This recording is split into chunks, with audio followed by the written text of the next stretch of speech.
Listo.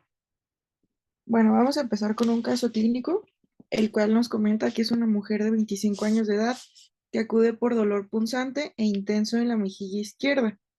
Menciona que el dolor dura pocos segundos y que dura pocos segundos, pero es demasiado doloroso. A la exploración física tenemos un ojo con palidez de disco óptico derecho, hiperreflexia de miembros inferiores 3 de 5 y aumento de tono muscular y reproducción del dolor a la percusión gentil de la mejilla izquierda. Menciona que hace un año, como antecedente de importancia, tuvo un cuadro de dificultad visual que duró poco tiempo. Entonces, ¿cuál es el diagnóstico más probable? A, neuralgia del trigémino; B, enfermedad vascular cerebral isquémico; C, esclerosis múltiple; o D, evento cerebral hemorrágico.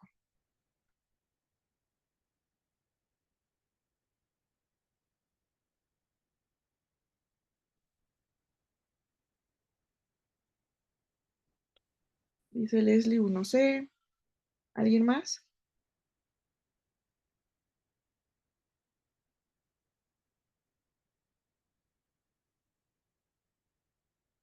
No. Dicen. Ok, ahorita las revisamos. 2. ¿Qué tratamiento ofrecería el paciente para el dolor de mejilla? B, que diga A, paracetamol; B, carbamazepina; C, naproxeno; o D, tramadol. ¿Qué le ofrecerían para el dolor de la mejilla de la paciente? 1A, 2B, 2B.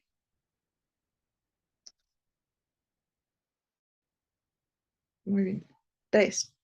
¿Cuál es el estudio de elección para diagnosticar esta enfermedad de la cual usted sospecha? A, una resonancia magnética cerebral y de médula espinal; B, una tomografía computarizada de cráneo; C, una placa apilateral de cráneo; o D, un citológico de líquido cefalorraquídeo. ¿Cuál es el estudio de elección?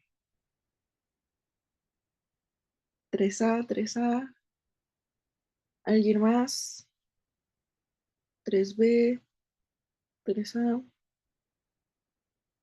Ok, vamos a revisar las respuestas. No, falta otra. ¿Qué tratamiento se haría de forma aguda? A, interferón B; B, plasmaféresis; C, esteroides; o D, platiramer.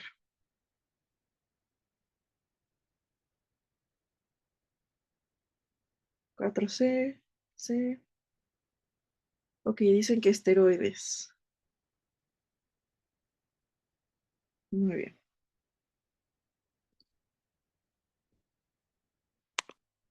Entonces vamos a revisar las preguntas.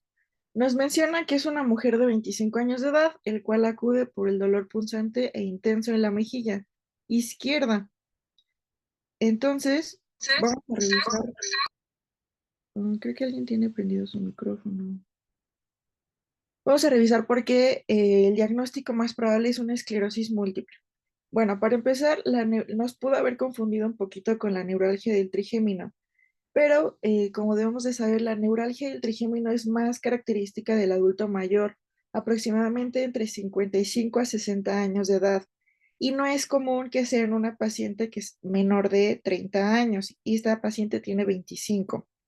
Esta presentación, además de todos los hallazgos en la exploración física, pues no coinciden con la neuralgia del trigémino.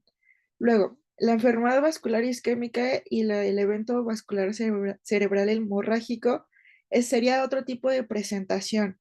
Y lo más importante, habría factores de riesgo, como cuál, pues como una hipertensión, y esta paciente no nos menciona nada de eso. Entonces, la respuesta es C. En la pregunta 2, ¿qué tratamiento le ofrecerían? Como muchos de ustedes estuvieron bien, sería carbamazepina. ¿Por qué? Porque este dolor que tiene la paciente es un dolor neuropático. Entonces, pues es una de las manifestaciones de la esclerosis múltiple. Por lo tanto, pues la única forma de controlar este dolor y una adecuada sería con un antiepiléptico como la carbamazepina. La siguiente pregunta era que cuál era el estudio de elección para diagnosticar esta enfermedad. Bueno, el estudio de elección es la resonancia magnética cerebral y de médula espinal, ya que la tomografía computarizada, la TAC, no es tan sensible para poder detectar las lesiones desmielinizantes de la esclerosis múltiple. La placa apilateral de cráneo pues no nos brindaría mayor información, simplemente solo nos daría la información de algunas estructuras óseas y pues el citológico del líquido cefalorraquídeo no es específico pues de la enfermedad. ¿Cuál es el tratamiento que usaríamos de forma aguda? Pues esteroides, ya que el interferón B es un modificador de la enfermedad, es decir, aquellos medicamentos que disminuyen la aparición de los síntomas agudos de las lesiones en la resonancia magnética y pueden retrasar la propia enfermedad. Plasmaféresis y Glatimer sí podemos usarlos, pero en caso de que tengamos fallas al tratamiento. Entonces, el tratamiento de forma aguda va a ser esteroides. La respuesta de la pregunta 2 fue carbamazepina, sí. Si quieres, le regreso. No sé si tengan alguna duda hasta ahorita.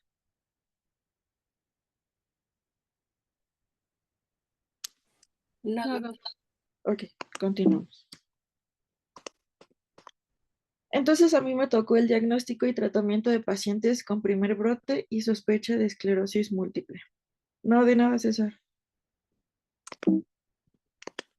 Vamos a tener la definición que la esclerosis múltiple es una enfermedad crónica inflamatoria desmielinizante del sistema nervioso común y es la causa más común de incapacidad neurológica en el adulto joven. Los pacientes van a desarrollar un curso clínico progresivo de la enfermedad en diferentes fases que más adelante las vamos a ver. ¿Cuáles van a ser los factores de riesgo? Bueno, como educación para la salud nos indica la guía de práctica clínica que se recomienda acudir a valoración médica ante la presencia de cualquier déficit neurológico focal que se instale en cuestión de días o que no mejore, especialmente enfocándonos en adultos jóvenes. Como es una enfermedad compleja y multifocal, va a existir una susceptibilidad genética a padecerla y también va a requerir de un factor desencadenante. Los factores epidemiológicos relacionados con esclerosis múltiples van a ser, uno, ascendencia caucásica. Género femenino va a afectar más a las mujeres que a los hombres en una relación 2-1. Que sea un adulto joven que haya tenido un episodio previo de neuritis óptica, como fue el caso de nuestra paciente.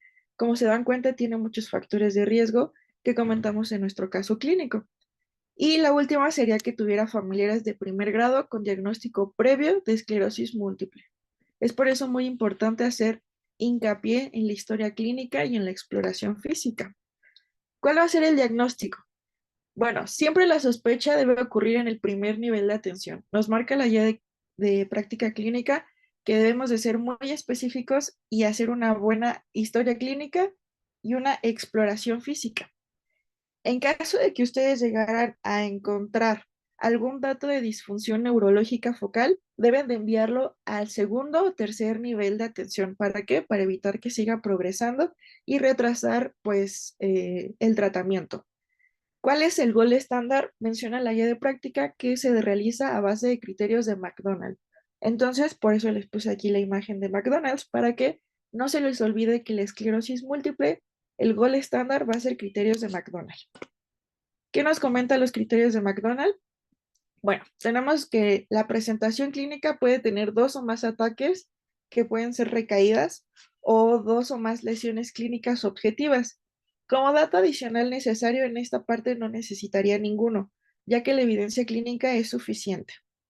También, si tuviera dos o más ataques o una lesión clínica objetiva, como dato adicional, este sería una diseminación en espacio, ya que va a estar demostrada por una resonancia magnética, puede que tengamos en el líquido cefalorraquídeo positivo o dos o más lesiones en la resonancia magnética que consisten en la esclerosis múltiple.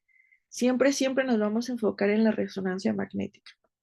Si tuviera un ataque o dos lesiones clínicas objetivas, es una diseminación en tiempo, que igual la resonancia magnética nos los va a demostrar.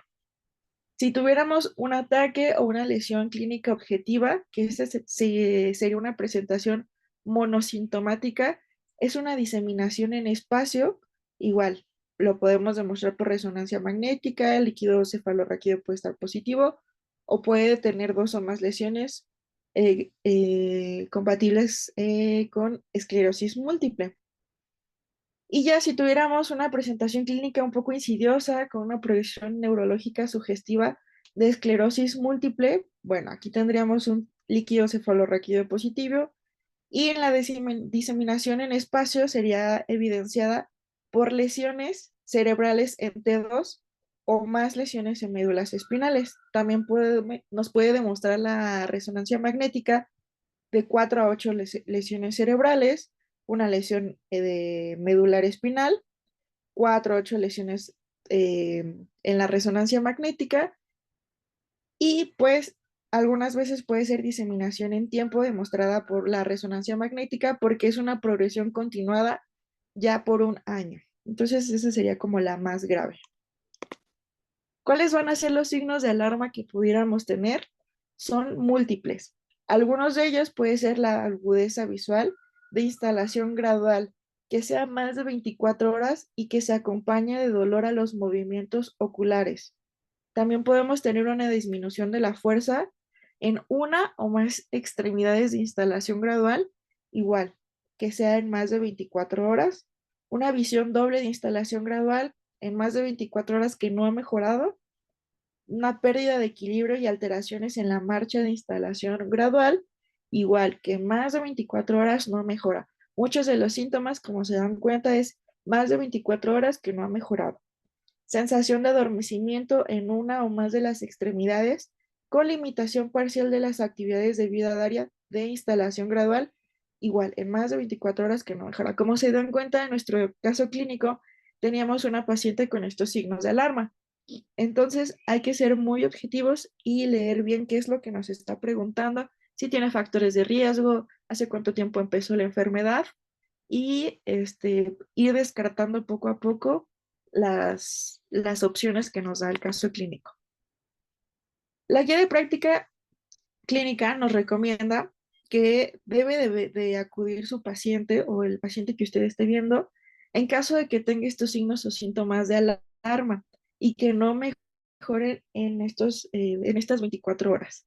Aquí también les puse algunos otros, como bien dichos, la esclerosis múltiple es un amplio abanico de síntomas y no se dan todos en una misma persona, ni lo hacen de la misma intensidad. Puede haber que sea único, los síntomas pueden ser únicos, diversos, imprevisibles, visibles e invisibles, variantes, etcétera. Y como bien se los comenté, los que más nos recalca la guía de práctica clínica son estos. Pero pues también puede haber alteración de la sensibilidad, problemas cognitivos, espasmos musculares, calambres, fatiga incluso, dolor, espasticidad y rigidez, problemas urinarios o intestinales, alteraciones del sueño o problemas de movilidad. Y el tratamiento debe de ser personalizado y multidisciplinario. ¿Cuándo vamos a enviar a un segundo o tercer nivel de atención a nuestro paciente? Bueno, cuando nuestro paciente tenga signos de alarma neurológica, que la instalación sea gradual y persistente por más de 24 horas, y si esos signos y síntomas de alarma se manifiestan con otras, podemos enviarlo también a medicina interna o a neurología. En el segundo y tercer nivel, el paciente con resultados de sospecha no confirmada se debe de realizar una contrarreferencia. Igual en el segundo y tercer nivel, el paciente con resultados positivos para la enfermedad, el médico neurólogo especialista de la enfermedad, el médico neurólogo especialista en enfermedad desmilizante puede ofrecer las opciones terapéuticas, pero eso ya será en el segundo o tercer nivel de atención. Cuando llegan los pacientes, nosotros como primer nivel de atención debemos de ser muy específicos, detectar todos estos signos de alarma y enviarlos. ¿Cuál va a ser el tratamiento? Bueno, para un episodio agudo son los glucocorticoides y nos menciona la guía de práctica clínica que son seguros para las embarazadas. También puede ser la metilprednisolona, prednisona de 500 miligramos diarios. Lo ideal es de 3 a 5 días, está indicado. Pero los pacientes que no tengan respuesta al tratamiento con metilprednisolona IV en las dosis recomendadas en los estudios previos, se puede aumentar la dosis hasta 2 gramos diarios como máximo por 5 días. Y los pacientes que no responden al tratamiento inicial con metilprednisolona se pueden beneficiar del recambio plasmático, al menos en 30% de los casos, y que probablemente debe ser restringido a pacientes con brotes severos. Es por eso que en la pregunta que nos mencionaba cuál era el tratamiento, pues el recambio plasmático solo se deja cuando no responde al tratamiento y para el episodio agudo son los esteroides. Tenemos ahora el algoritmo en los pacientes con primer brote y sospecha de esclerosis múltiple y tenemos que el paciente con una afección neurológica debemos de preguntarnos, ¿es una instalación gradual de horas o días? Si no, bueno, debemos considerar otros diagnósticos, que en el caso clínico también nos venía EBC. Si sí, la paciente conocida, nos preguntamos si la paciente es conocida con diagnóstico de esclerosis múltiple, si no, bueno, tenemos que hacer una buena exploración física. Si sí, ya sabemos que el tratamiento debe ser con metilprednisolona y referirla al segundo nivel de atención o al neurólogo. En la exploración física nos preguntamos, ¿hay compromiso únicamente en el sistema nervioso central? Si no tenemos compromiso en el sistema nervioso central, debemos ver si hay manifestaciones neurológicas de enfermedades sistemáticas, perdón, y referirlo a medicina interna. Pero si sí tiene compromiso únicamente en el sistema nervioso central, debemos de ver que la exploración neurológica, que va a ser esta, correspondan a los signos y síntomas más comunes, que va a ser, por ejemplo, si tenemos afección en el tallo cerebral, podemos tener diplopia, parálisis de la mirada conjugada, oftalmoplegia o síndrome alterno. Si tuviéramos, por ejemplo, alguna hallazgo en la médula espinal, puede tener cuadripresia, afección de esfínteres del nivel sensitivo. Si hubiera afección del nervio óptico, bueno, tenemos el dolor ocular al movimiento o a la disminución de la agudeza visual o una discromatopia. Si estuviera afectado el cerebelo, una dismetría o disdadococinesia o a una ataxia. Y pues bueno, las semiparecias. Y pues si no tuviera una afección, se debe considerar otros diagnósticos probables. Y si sí, pues bueno, ya sabemos, enviarla al neurólogo para que pueda definir el diagnóstico. Tenemos aquí una flashcard para tratar como de resumir todo lo que se mencionó. Tenemos que la esclerosis múltiple, como sabemos, es la discapacidad neurológica en jóvenes. Eh, También es muy importante si tenemos antecedentes de historia familiar de esclerosis múltiple, que afecta más a las mujeres en una edad aproximada entre 20 y 40 años. También nos menciona esta ficha que puede asociarse al virus de Epstein-Barr y pues que es en caucásicos. Entonces, la esclerosis múltiple tenemos estos factores de riesgo, pero también se define como una enfermedad crónica, inflamatoria, desmelinizante del sistema nervioso central y, como ya mencionamos, afecta al cerebro y médula espinal y constituye una de las causas más comunes de incapacidad neurológica en el adulto joven. Esta va a estar caracterizada por la recurrencia de eventos neurológicos multifocales y signos y síntomas con grado variable de recuperación. La tríada clásica siempre va a ser inflamación, desmelinización, gliolisis del sistema nervioso central, para después tener una pérdida neuronal y daño axonal.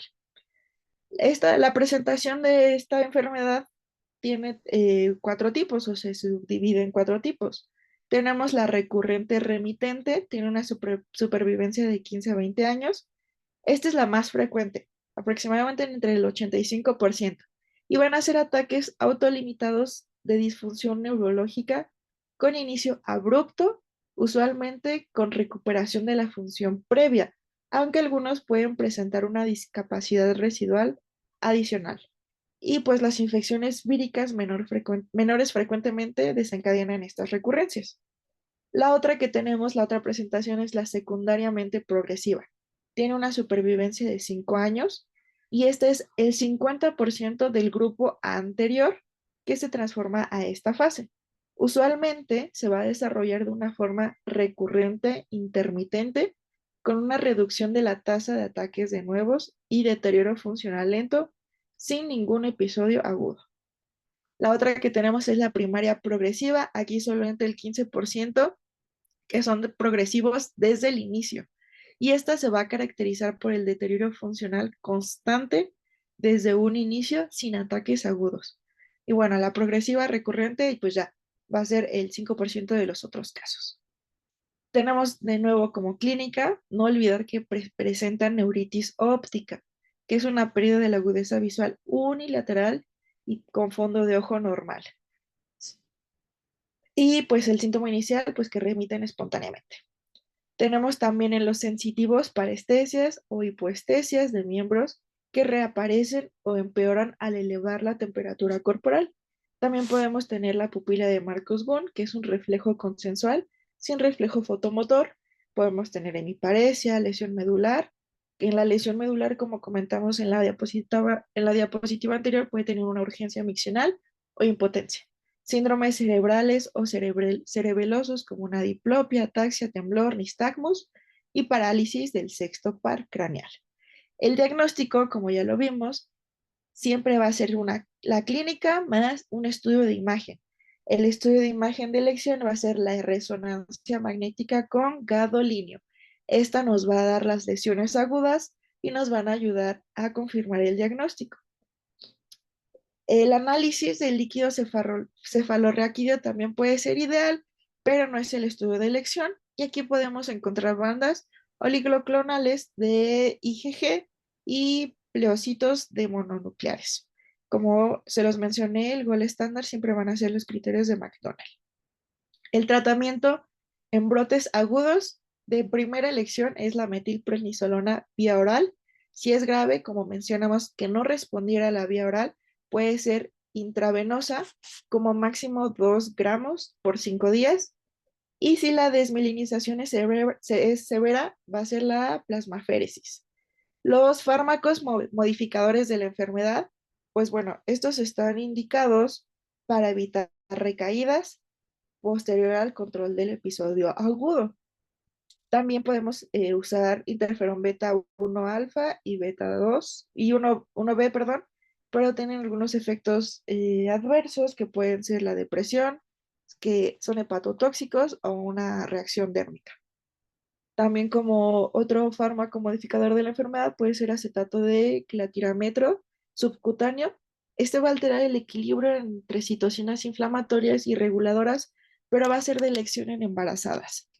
También el talizumab, este va a ser solo en caso de fracaso terapéutico, y el fingolimod está indicado para reducir recurrencias. Algunos criterios para iniciar FAMES, pues bueno, van a ser que sea una edad mayor a 18 años y pues más que nada descartar otros diagnósticos, que sea un cuadro polisintomático, multifocal y si encontramos anormalidades en la resonancia magnética. No sé si hasta aquí tengan alguna duda sobre la esclerosis múltiple. No, doctora. Ok. La verdad, este tema era muy cortito. Entonces, pues como perla cenar para recordar todo esto, otra vez, la causa más común siempre va a ser en jóvenes femeninas. Es una enfermedad crónica inflamatoria desmelinizante del sistema nervioso central. La clínica siempre la vamos a hacer mediante, el diagnóstico, perdón, lo vamos a hacer mediante la clínica más la resonancia magnética con gadolinio para poder confirmar el diagnóstico. Y el gol estándar va a ser criterios de McDonald. Y como les dije, la triada de la esclerosis múltiple va a ser la inflamación, desmelinización del sistema nervioso central y pérdida neuronal y daño axonal. Entonces, cuando tengamos sospecha de algún signo de alarma, inmediatamente enviar al segundo o tercer nivel de atención. Como dato curioso, pues el 30 de mayo es el Día Mundial de la Lucha contra la Esclerosis Múltiple. Y listo, esta es la guía de práctica y ahí está el código QR por si quieren igual darle una leída. Y es todo. Muchas gracias, compañeros. Gracias, doctora.